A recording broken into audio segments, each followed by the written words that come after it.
so we need to spend plenty of money, please, and that would be great. So here we are at the Old Court Theatre in Chelmsford. Now, I've been a part of this theatre for about 2 years now, and you know, when you're involved with the theatre and you're involved with all the different plays, etc., it does take up a lot of your free time. Now, unfortunately, this didn't go down very well with a boyfriend. Aww. He dumped me. It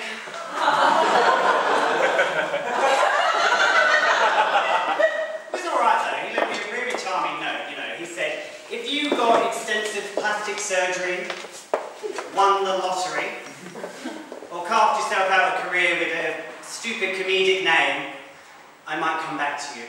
Aww. Well, good evening, ladies and gentlemen. I am the beanpole.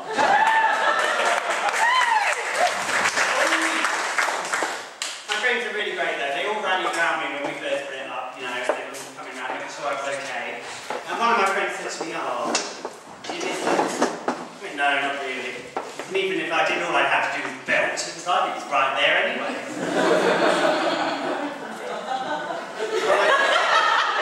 Thanks a lot. But I've got a younger sister, she's also going through a breakup at the moment. It's very, very sad, you know, so we're trying to be like moral support for each other, really. And when she knew it was coming to me, and she phoned me up and she said, Tony, I've got a question for you. What's the best way to a man's heart? So I told her. Straight through the bastard's back with a bread knife.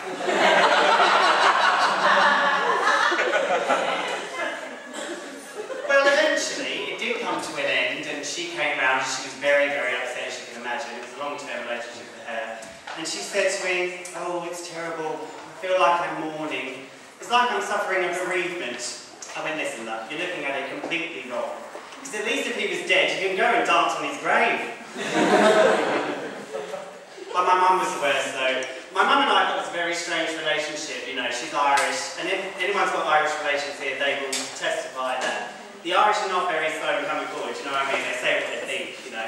And it was my birthday a couple of weeks ago, so my mum decided to buy me 3 books. The first one, Paul McKenna's You Don't Have to Be a Hermit. The second one, Suicide is Not the Answer. And then finally, well, you gave it a good go. Now it's time to find a nice girl.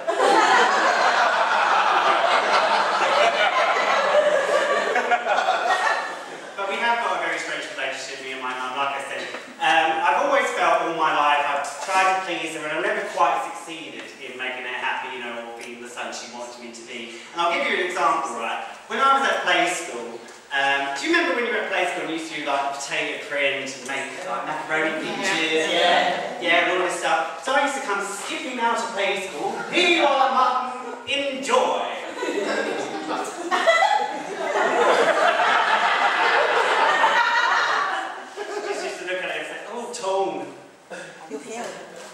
That's going to look lovely. Lining the bottom of the medium. It didn't get much better, to be honest. When I was about 5 or 6, you remember when you were at primary school and you used to have to do that, when I grow up, I want to be exercise. Remember that one? Ian knows what's coming. So we had the usual things, you know, one boy said I want to be a policeman, another one said I want to be a fireman. I said, when I grow up, I want to be a bottle of wine. So my mum loved me.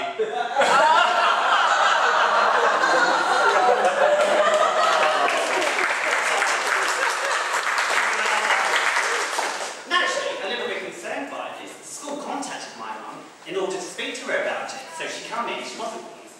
She had one look at her and said, that daft sod. I only drink gin.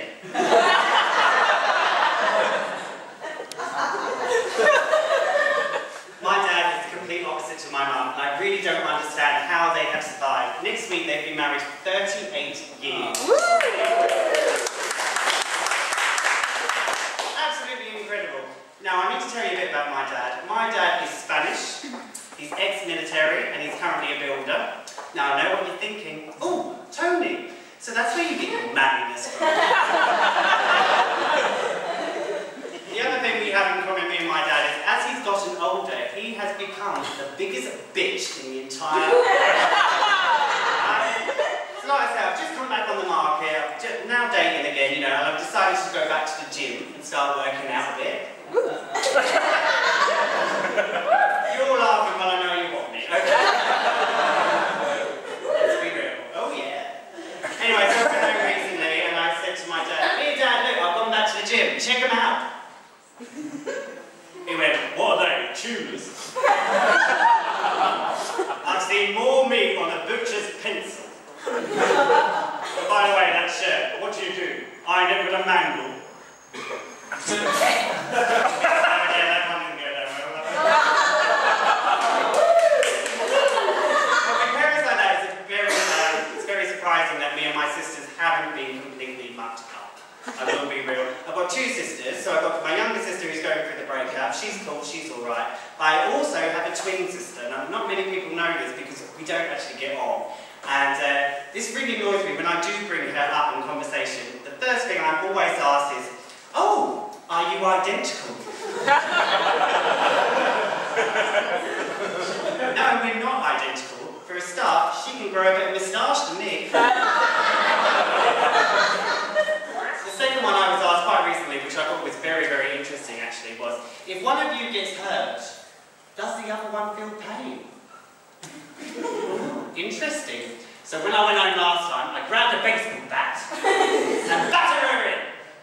I then was double over in pain, but that was just cause of laughter.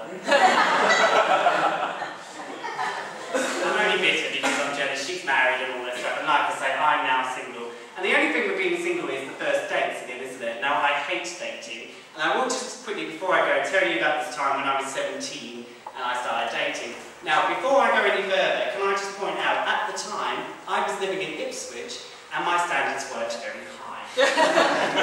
Now, have you ever been to Ipswich? You have? You know the shithole.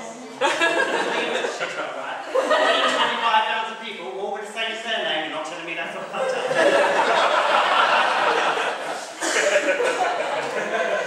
Anyway, so I met this guy out on a date, and so we decided to arrange our first date.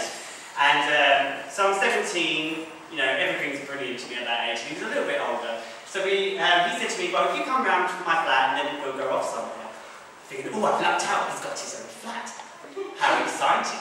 So anyway, I turned up on the evening, and I knocked on the door, and he opened up, and he said, "Oh, I won't be a minute. If you just wait in the car, I'll be right out." Oh my God, I've lucked out. He's got a flat and a car. Happy days. So with all the excitement of this first date and everything, I skipped down the lane, and with all the kinetic energy and nervous energy and all of that stuff, I realised, that I was in desperate need of a fart. Now I'm going to have to demonstrate this for you now.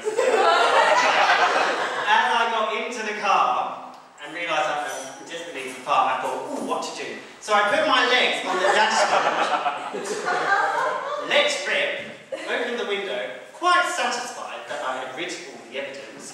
He then gets into the car and says, "Oh, have you met my mates Tom and Neil? They're in the back."